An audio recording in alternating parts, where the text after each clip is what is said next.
J'arrive jamais à remettre ce jouet comme il était au départ. Mais qu'est-ce que tu fabriques, Fred? Bah, tu connais pas les légendaires Transformers?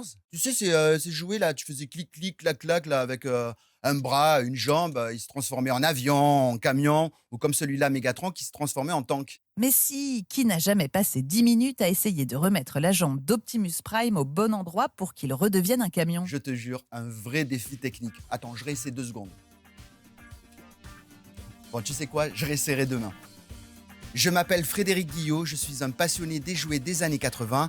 Avec Héloïse, la voix qui m'accompagne sur ce podcast, on a envie de partager avec vous leur histoire intemporelle et de comprendre tout simplement pourquoi ces jouets sont devenus de véritables objets de collection. Bienvenue dans Génération Toys 80, le podcast original de Nostalgie qui vous plonge dans l'univers des jouets mythiques des années 80. Dans cet épisode de Génération Toys 80, on vous parle de ces héros qui sont capables de sauver la Terre ou de la détruire. Bienvenue dans le monde des Transformers, ces robots qui ont toujours une transformation d'avance.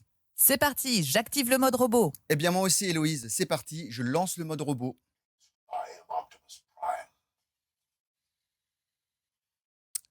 Mode robot lancé. Eh bien Héloïse, pour te remettre complètement dans le personnage, il faut remonter à l'origine des Transformers en 1984. Au début des années 80, la compagnie Hasbro cherche à se réinventer. Elle trouve une source d'inspiration au Japon où Takara, une société de jouets, vend déjà des robots qui se transforment. Et d'ailleurs, ils avaient inventé la montre Transformers qu'on avait tous dans les cours de récré. En 1984, Hasbro rachète les droits et les rebaptise tout simplement Transformers. Mais rapidement, ils se rendent compte que les jouets seuls ne suffiront pas. Il faut donc un univers, une histoire, quelque chose qui donne du sens à ces incroyables créations.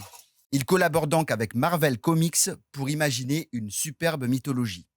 Une histoire de planètes lointaines, de guerres éternelles entre les Autobots et les Decepticons. Le tout dirigé par des personnages iconiques comme Optimus Prime et Megatron. Eh oui, t'aimes pas quand on parle de Megatron, hein? Mais il y a aussi la série méga connue, non? Bah oui, le lancement de la franchise Transformers a été marqué par la série télévisée animée du même nom. Elle raconte l'éternel conflit qui se passe entre les Autobots menés par Optimus Prime et les Decepticons dirigés par Megatron. Mais ça, franchement, on en parlera plus tard. La série animée dure 4 saisons et compte quand même 98 épisodes. À l'époque, rares étaient les séries tirées de jouets à atteindre une telle longévité. Son succès a entraîné de nombreuses suites. Dans une série diffusée depuis 2020 sur Netflix, Transformers, la trilogie de la guerre pour Cybertron. Et c'était plus précis que le dessin animé des années 80. Car pour l'anecdote, à l'époque, il y avait des petites erreurs de transformation, des petits défauts quoi. Par exemple, un bras pouvait apparaître à la place d'une jambe, et oui, ou alors certaines parties de véhicules ne correspondaient pas du tout au robot. Ah ouais, t'es un vrai connaisseur, Fred. Oh, je dirais pas connaisseur, mais plutôt un grand fan. Bon, maintenant qu'on a posé les bases, entrons dans le cœur du sujet, les jouets Transformers. Le tout premier à avoir vu le jour en 1984, c'est bien sûr notre Optimus Prime. C'est devenu l'icône absolue de la franchise. Oh, Optimus Prime, c'est le camion rouge qui se transforme en robot géant? Et tu veux la preuve? Vous aussi, regardez. Hey Optimus Prime, transforme. Hop.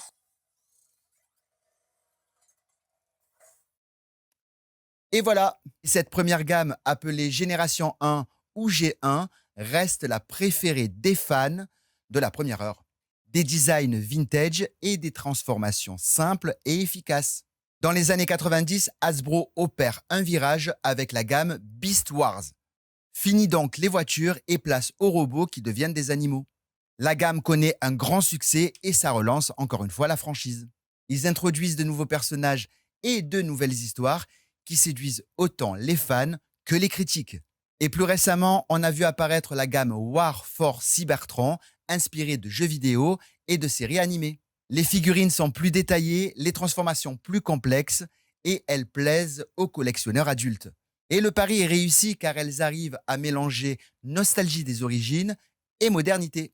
Les premières figurines étaient basiques, mais avec le temps se sont améliorées et même certaines sont devenues télécommandées.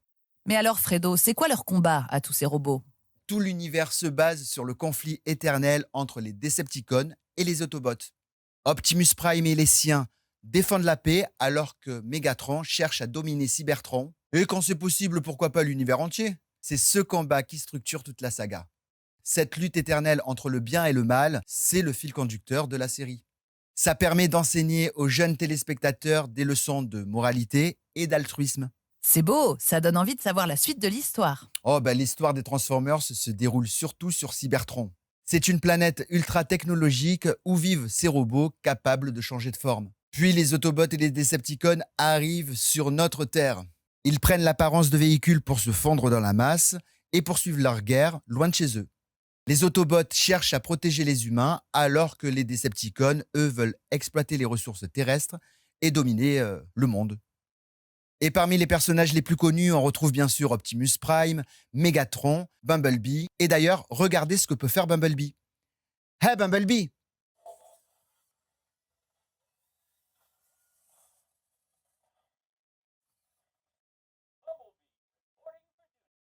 Magique. Alors pourquoi les Transformers sont-ils devenus mythiques? Parce qu'ils ont réussi à transformer un simple concept de jouet en une franchise multimédia planétaire. Depuis les années 80, ils se sont totalement diversifiés sans jamais perdre leur identité. Aujourd'hui, certaines éditions des années 80 peuvent même atteindre la somme de 1000 euros. Ce sont de vrais super-héros, ces robots. Et les différentes séries animées y sont pour beaucoup.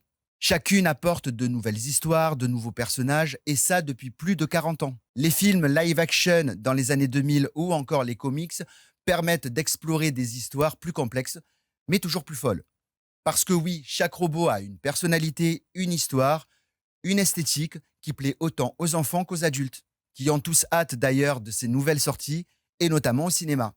Les Transformers ne sont pas juste des jouets, alors ce sont de vrais personnages que les fans suivent depuis l'enfance. Et les Transformers des années 80 ont marqué la pop culture. Et aujourd'hui encore, la diversité des modèles a de quoi ravir tout le monde, véhicules, robots ou même animaux. En tout cas, il y a forcément un Transformers pour chaque fan. Moi, mon préféré, c'est celui-là. Je m'apprête à adopter un robot, je crois. Alors, je te conseille de commencer par un petit modèle parce qu'ils sont vraiment très, très, très envahissants. Merci d'avoir écouté et regardé cet épisode de Génération Toys 80, le podcast original de Nostalgie qui vous plonge dans l'univers des jouets mythiques des années 80. Si cet épisode vous a plu, n'hésitez pas à mettre des commentaires ou des étoiles sur votre plateforme de podcast préférée et à vous abonner au podcast pour être certain de ne rater aucun nouvel épisode. Génération Toys 80 est un podcast Nostalgie disponible sur l'application et le site Nostalgie, rubrique podcast, en audio sur toutes les plateformes d'écoute et en vidéo sur YouTube et Spotify. Il vous dit au revoir. Au revoir Bumblebee, à bientôt.